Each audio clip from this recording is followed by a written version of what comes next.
오늘 제목은 곤고한 날에는, 이런 제목입니다. 따라합시다. 곤고한 날에는.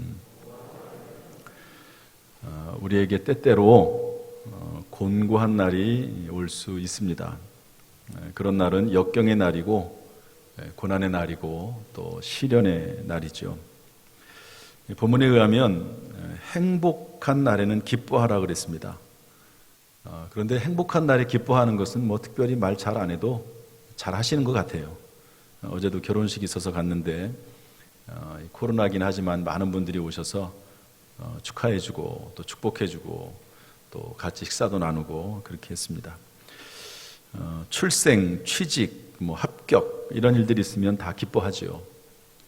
이런 기쁜 날이 있을 때 기뻐할 뿐만 아니라 그 모든 기쁨의 영광을 하나님 앞에 돌릴 수 있다고 하면 아주 감격적인 일이라고 생각이 듭니다. 또 다른 사람이 이렇게 잘 되면은 진심으로 기뻐하고 축하해주고 축복해주는 것도 참 복된 일인 것 같아요.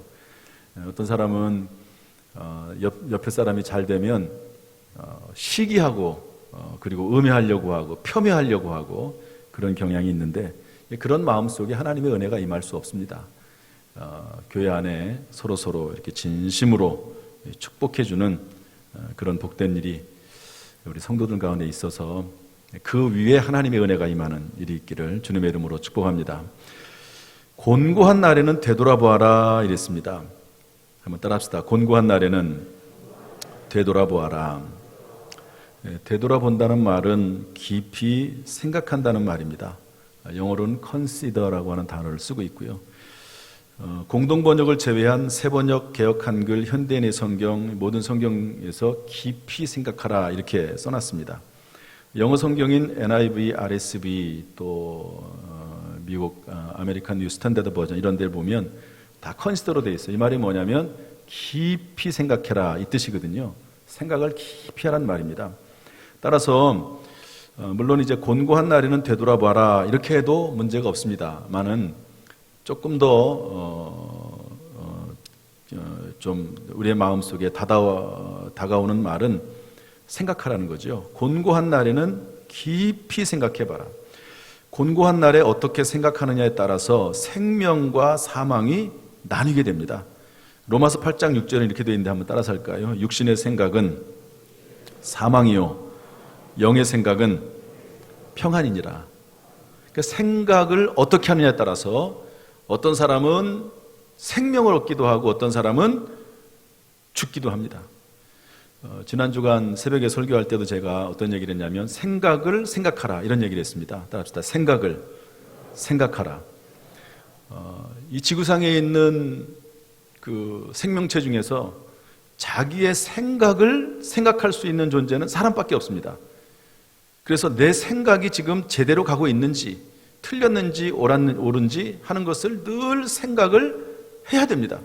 그냥 들어오는 모든 생각들을 다 진리인 것처럼 올바른 것처럼 받아들이면 안 되는 것이죠.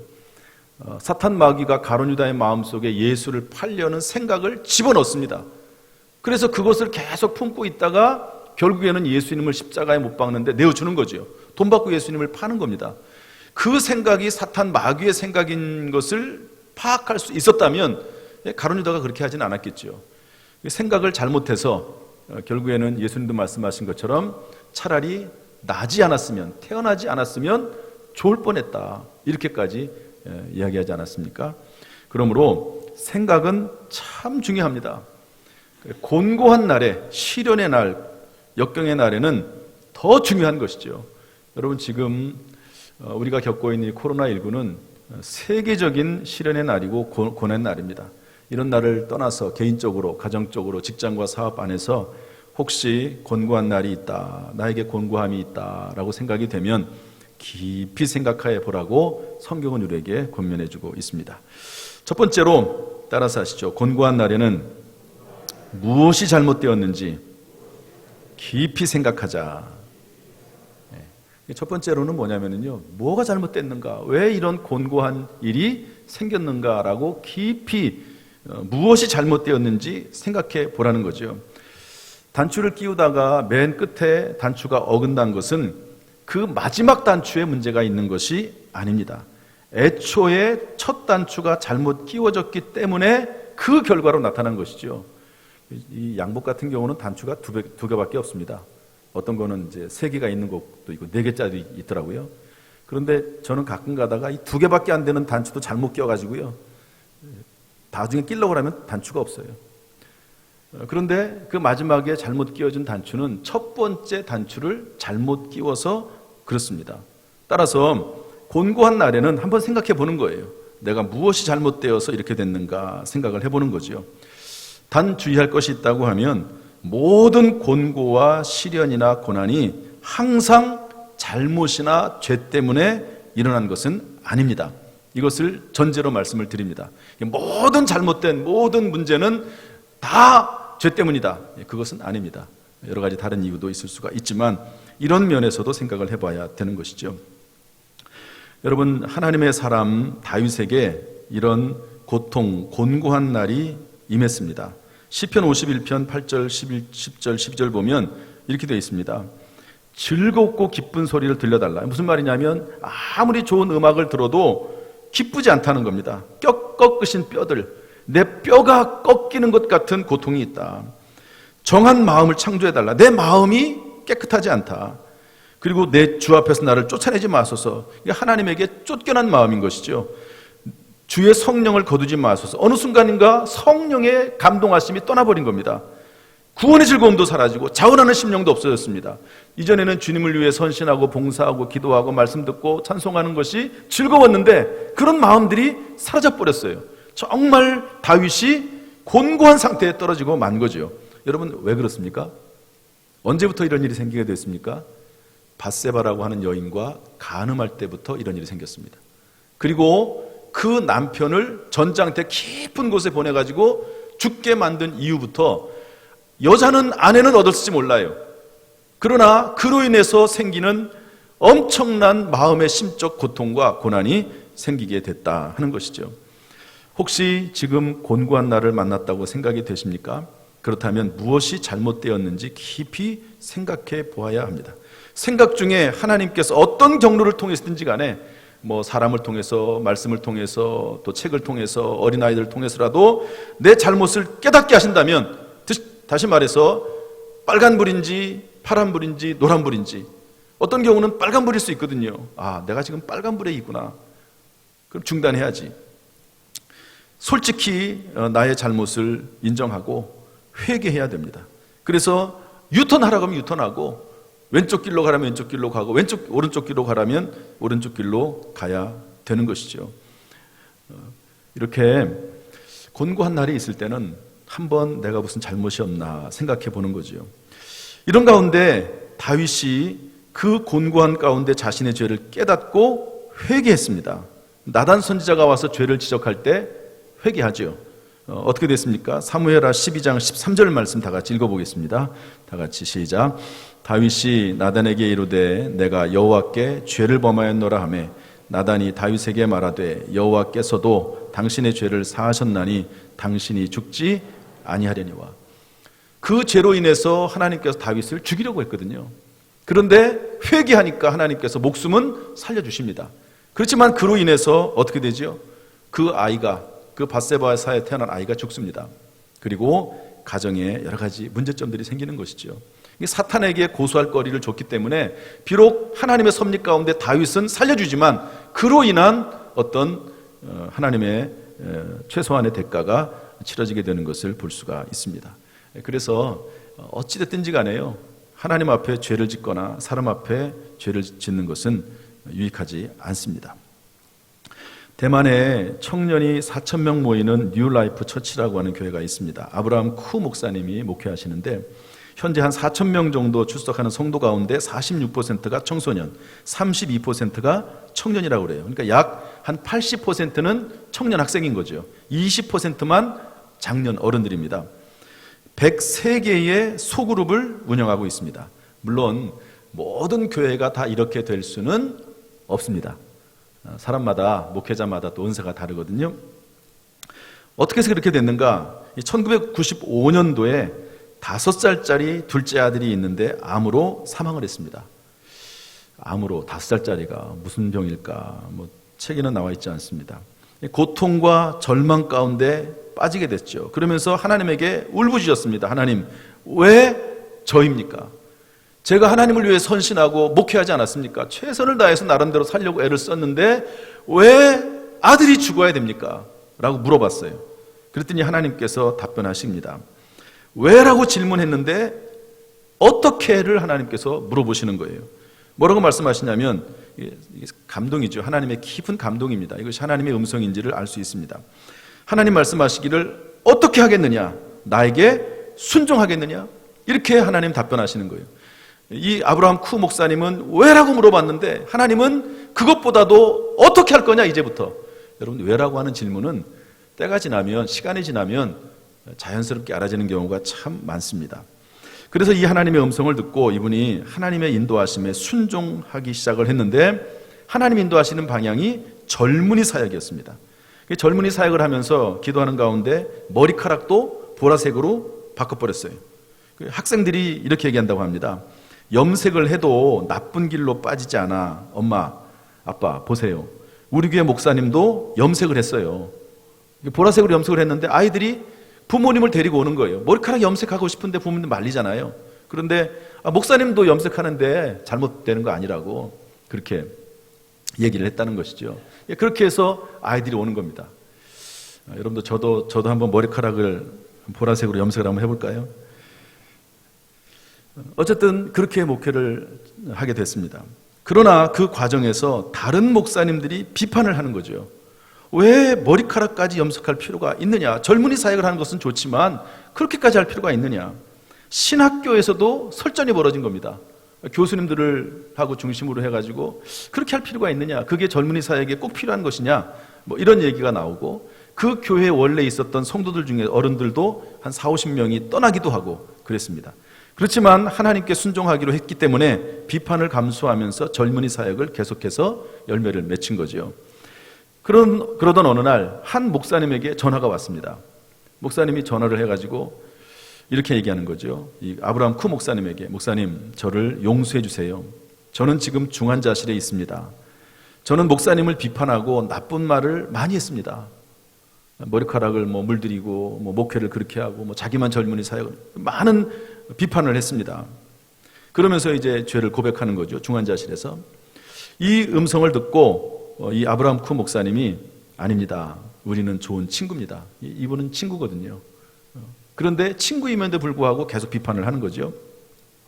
우리는 좋은 친구입니다. 저도 더 많이, 이 일 때문에 저도 더 많이 생각하고 더 많이 기도하고 더 많이 조심하게 됐습니다. 그러면서 용서를 해줬어요. 그런데 놀랍게도 중환자실에서 죽어가던 이분이 이틀 만에 병이 나와서 중환자실에서 나왔습니다. 물론 이렇게 극적인 일이 있을 수도 있지만 또 그렇지 않을 수도 있겠지만요. 어쨌든 자기의 잘못을 되돌아보고 중환자실에 들어가서 기도했겠죠. 마지막 죽음을 앞에 두고 중환자실에서 기도했겠죠. 그랬더니 잘못한 것 생각이 나게 되고 그것을 되돌아보는 가운데 회개했더니 하나님께서 그 생명을 연장시켜 주신 것입니다. 제가 이전에도 저의 이야기를 한 적이 있습니다. 지금부터 한 5년 전 이야기인데요. 제가 우리 교회 온 지 10년이 됐는데 제가 전에 섬기던 교회에서 저를 힘들게 했던 장로님 한 분이 계십니다. 그분에게 전화가 왔습니다. 뭐라고 말씀하시냐면, 중환자실에 있어서 찾아뵐 수 없으니 오셨으면 합니다. 그렇게 말씀을 하시더라고요. 아직까지 그때까지도 감정이 좀 남아있기 때문에 갈까 말까 하다가 중환자실에 계신데 돌아가실 수도 있으니까 찾아뵈러 갔습니다. 그래서 아내와 함께 서울의 병원에 찾아갔습니다. 시간에 맞춰가지고 들어갔더니 부인 권사님과 함께 중환자실에서 맞아주시더라고요. 시간이 그렇게 많지 않으니까, 면회 시간이 있으니까. 그 장로님이 저를 보자마자 손을 달라고 하더라고요. 손을 드렸죠. 그랬더니 손을 잡자마자 눈이 밝아지시고 눈물을 흘리시더니, 죄송합니다. 다른 말, 아무 말 할 것도 없죠. 다 아는 내용이니까. 죄송합니다. 용서해 주세요.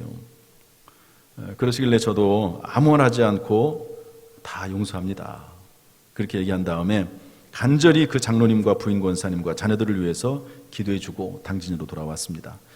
얼마 후 소식이 들려왔는데 놀랍게도요, 중환자실에서 죽어가던 사형 선고를 받았던 그 장로님이 회복이 되셨어요. 그리고 퇴원을 하셨습니다. 지금 5년 정도가 지났는데 지금도 살아계십니다. 하나님께서 그 장로님에게 은혜를 베푸신 거죠. 비록 중환자실에 들어가게 하셨지만 그것을 통해서 회개하게 하시고 관계를 회복하게 하시고 하나님께서 살려주신 거죠. 이것이 은혜입니다. 사실은 이게 은혜입니다. 어쨌든 우리가 곤고한 나를 만났을 때는 좀 생각을 해야 돼요. 내가 무슨 잘못이 있지 않나 하는 것을 생각을 해야 됩니다. 어떤 목사님이 주의 종이 되겠다고 청년 때 서원을 했습니다. 그런데 그 기도를 잊어버렸어요.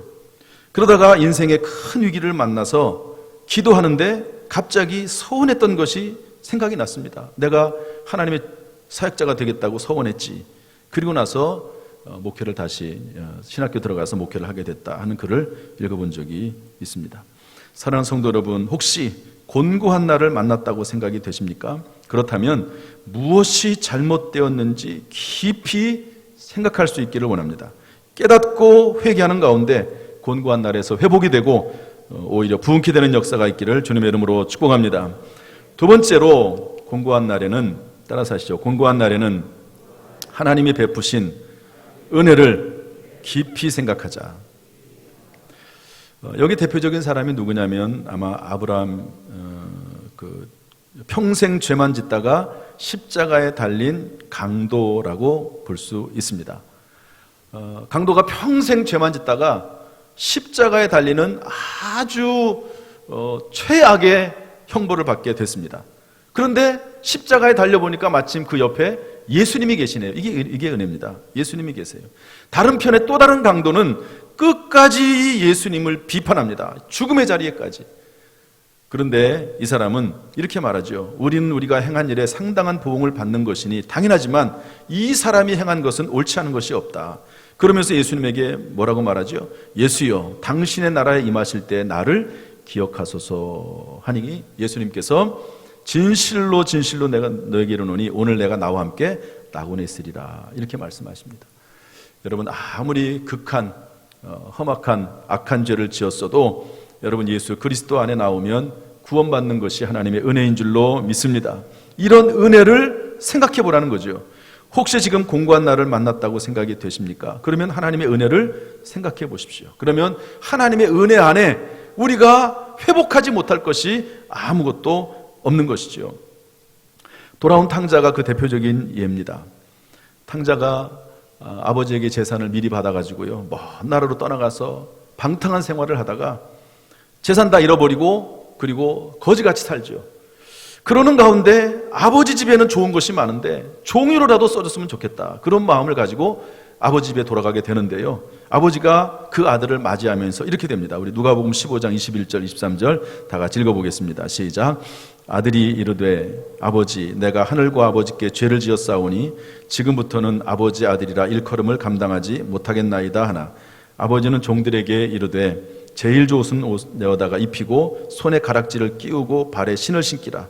그리고 살찐 송아지를 끌어다가 잡으라. 우리가 먹고 즐기자. 아멘.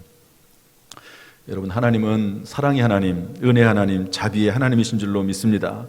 어떤 곤고한 일을 만난다 할지라도 하나님께 나오면 하나님께서 은혜를 베풀어 주시고 회복해 하시는 은혜를 주실 줄로 믿습니다. 요즘 제가 정말 간절하게 부르는 찬양이 몇 가지가 있습니다. 어제도 밤에 한 10시 정도에 나와서 이 자리에서 한 1시간 정도 기도하고 갔는데요. 올 때마다, 기도할 때마다 항상 5가지 정도의 찬송은 거의 꼭 합니다.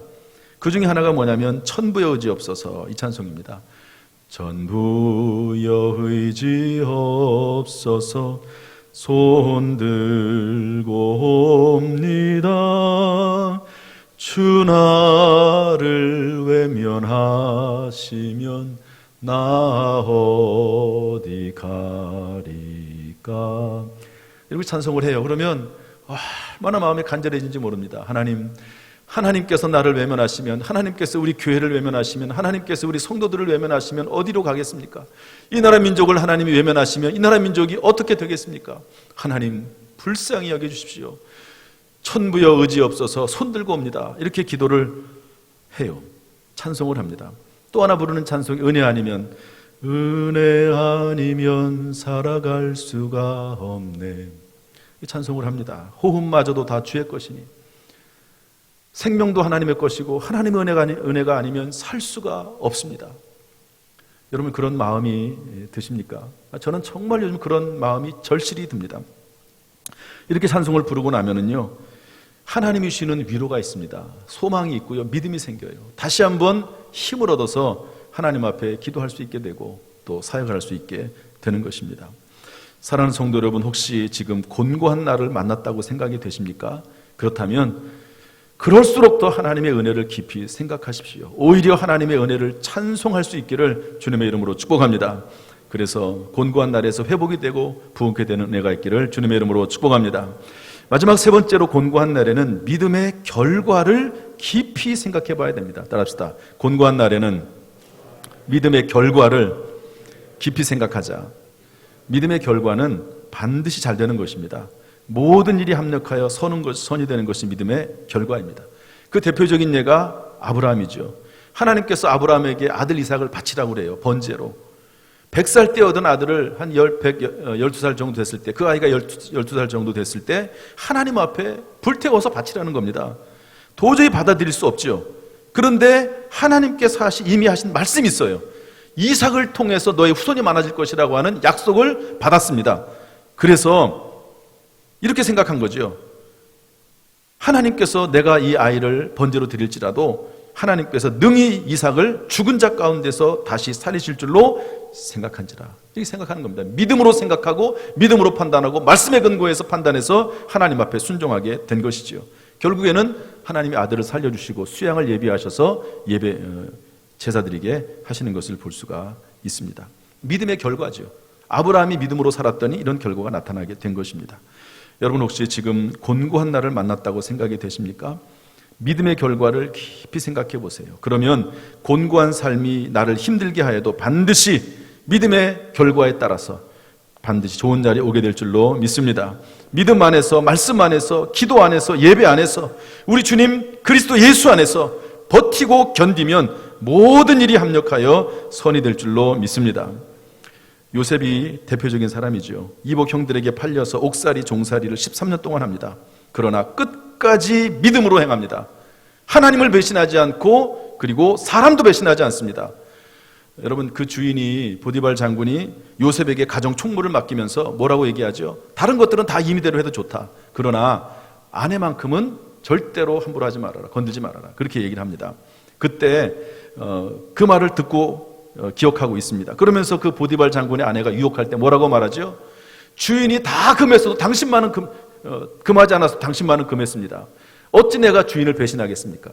그리고 하나님의 말씀을 어겨서 득죄하겠습니까? 이렇게 말을 하면서요, 하나님에게 배신하지 않고 사람도 배신하지 않습니다.